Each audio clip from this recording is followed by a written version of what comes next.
Indonesia is facing its most serious wave of unrest in years. At least 7 people have died and hundreds more have been injured after anti-government protests spiraled into violence across the country. Public buildings, buses, and even lawmakers' homes have been torched or looted in scenes that have shocked the nation. The demonstration began on August 25th in Jakarta when thousands rallied outside parliament against housing allowances for legislators, nearly 10 times the minimum wage, even as President Prabowo Subianto introduced deep austerity cuts to education, health, and public works. Protesters accused the government of enriching corrupt elites and expanding the role of the military in civilian life. The protests escalated after the death of a 21-year-old delivery rider run over by an armored vehicle during clashes in Jakarta. His killing galvanized anger, with violence spreading to cities including Bandung, Makassar, Yogyakarta, Palembang, Banjarmasin, and Gorontalo. In Makassar alone, at least 3 people died when protesters set fire to a council building and a 4th was beaten to death by a mob. In Yogyakarta, a student was killed in clashes, while in Solo, a 60-year-old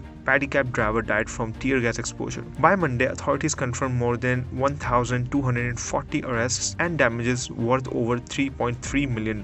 President Prabowo, less than a year into his presidency, has cancelled a planned trip to China and ordered security forces to act as firmly as possible against rioters, while also making a rare concession by cutting lawmakers' perks, including the controversial housing allowance. He has promised transparency in investigating the driver's death, even as he promoted dozens of police injured in the clashes. The United Nations has called for an investigation into allegations of excessive force, and the Human Rights Watch accused Indonesian authorities of irresponsibly treating protesters as traitors or terrorists. Foreign embassies from the US, Australia, France, Canada, and others have issued travel warnings urging citizens to avoid demonstrations. With protesters demanding accountability and a government under pressure at home and abroad, Indonesia now faces a defining test for its young democracy and for President Prabowo's abilities to contain both anger in the streets and growing international scrutiny.